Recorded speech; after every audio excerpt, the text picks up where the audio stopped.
Hi, I'm Pat and welcome back to the channel. Today I'm going to show you an easier way to open up the exhaust valve on the BMW i8 using Bimmerlink. If you're new to the channel, please click on the subscribe button and ring that bell for notifications. Because I like producing cool car content, you're not going to want to miss it. And be sure to give this video a big thumbs up, it really helps. I have on my phone right now the Bimmerlink app.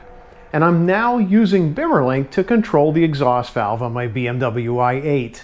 Now, if you've seen my previous video about how to open the exhaust valve, I wanted you to drive down the road in sport mode and floor it so that the car would open the exhaust valve and then pull the fuse. And that would be to prevent the power from going back to the exhaust valve to close it. Well, this is sort of a pain. And I knew that Bimmerlink had this functionality in it, but I sort of delayed getting this video out for quite some time. So my apologies for that. Let me show you what Bimmerlink can do and how to open your exhaust valve on the BMW i8 using Bimmerlink so then you can keep it open full time. Now, in order to accomplish this task, you're going to need this Veepeak OBDII connector. This is the same connector that I used in my Bimmercode video, so there'll be a link in the description below on how to get this. And also check that video out if you're not sure how to use it. So I'm just going to take this and I'm going to plug it right into the OBDII port on the BMW i8.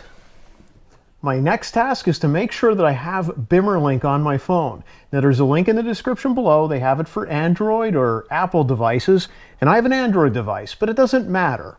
So what's going to happen is I'm going to turn the car on, and of course I already have my phone synced up to the car, so I need to go into my Bluetooth settings and turn that particular feature off so that I can then connect to Veepeak. So first thing, we're just going to turn the car on. We don't really need to put our foot on the brake or anything. We just want to have it on in accessory mode. And this now powers the OBDII device. Now, I also have my phone over here, and if you're interested in a holder like this, there'll be a link in the description below for this. This is a Pro Clip, which holds the phone onto the console here. So anyway, I want to make sure that I go into my Bluetooth settings firstly, and of course I'm connected to the car, so I want to disconnect from that. And I want to come into Veepeak, and I want to connect to Veepeak. This ensures that I'm actually connected to the correct device. So now if I go into Bimmerlink and I hit connect, after just a few seconds, I now have a menu. So if I go into exhaust flap, here it says auto, open, and closed. So it's automatically set to auto in the car when the fuse is installed. So my fuse is installed in the car. The F58 fuse, which is designed to protect the exhaust flap, is in. So if I hit open, it actually opens the exhaust valve. So let's go to the back of the car and we can hear and see exactly what's happening. So the car's still running. I just hopped out of it and it's still in accessory mode. I just put my phone down here for now. So if I switch between auto and open, we can hear that exhaust flap is moving. Now, I've already set this little light up here so that I could take a video and try to show you this exhaust flap moving. So I'll show you that right now.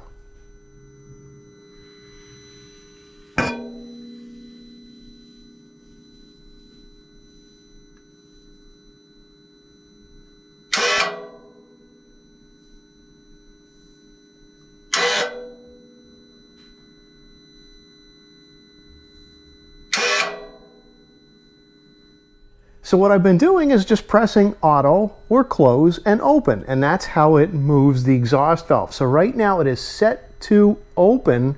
This will stay open. Well, if I turn the car off and back on, it may not. So at this point, I'm going to go ahead and remove the correct fuse under the dash. Now, I'm not going to go through that entire process with you, but definitely check the link in the description for which fuse you need to remove under the dash and how to do it. Now, I've come up with a little trick that helps me keep this exhaust valve open without actually having to get under the dash. I've decided to run a wire to that same fuse under the dash and install a switch. Now, I'm not going to show you how to do this. I don't want to be responsible for the liability if you screw this up. But I tested it on my car and it works. So right now, when the switch is in this position, it's allowing current to pass through that particular fuse. But once I flip the switch, now it's essentially removing the fuse. Now, this is still a fused line. I still have a fuse in line with this. But what this is doing is essentially pulling the fuse out from under the dash without actually having to do it. And I'll show you that when I go back and try to use Bimmerlink, it's now not going to make the exhaust valve move at all. So here we are back at the back of the car. I'm going to hit auto.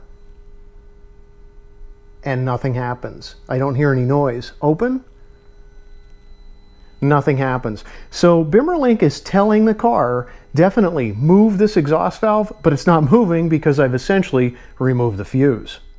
So once you've removed the fuse, you can then just turn the car off at this point, and that's it. Remove your Veepeak connector, your OBDII connector, and you're good to go. The car will no longer operate that exhaust valve. So all you have to do is remove the OBDII connector after you've turned the car off, and you're good to go. The car doesn't know any different. It still is going to operate on automatic mode, and essentially you could just not use this app anymore. But if you don't want to go through the process of actually removing your fuse and you want to use Bimmerlink to control your exhaust flap, just keep in mind, if you leave this in the car, after you turn the car off, the car will alarm when you lock the car. It does not like anything plugged into the OBDII port when you get out of the car and lock it. So you may have to insert and remove this every time.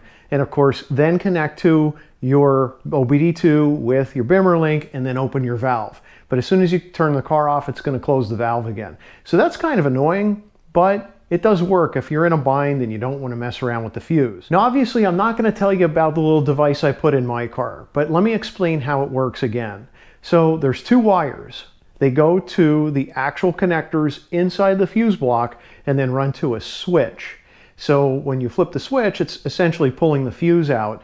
And in that path, I have installed another fuse. So therefore, the entire circuit is protected with the same amp fuse that would normally protect it, except now I have the ability to disconnect that fuse with the flip of a switch. This was only a test. I just wanted to see if I could do it. And then that way, if I ever wanted to convert the car back to stock, let's say I wanted to take it into the shop for some reason, and I didn't want them to try to troubleshoot why there's no fuse there and then charge me for a fuse and troubleshooting fees.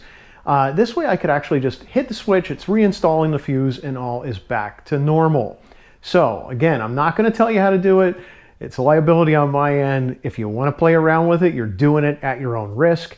I really suggest that it's just so much easier and less risk just to pull that fuse out and then tidy the car back up. And when you want to get that exhaust valve working again, just reinstall the fuse. So if you like today's video, please give me a big thumbs up. If you haven't subscribed to the channel, please click on the subscribe button and ring that bell for notifications. I like producing cool car content. Thanks for watching and happy motoring.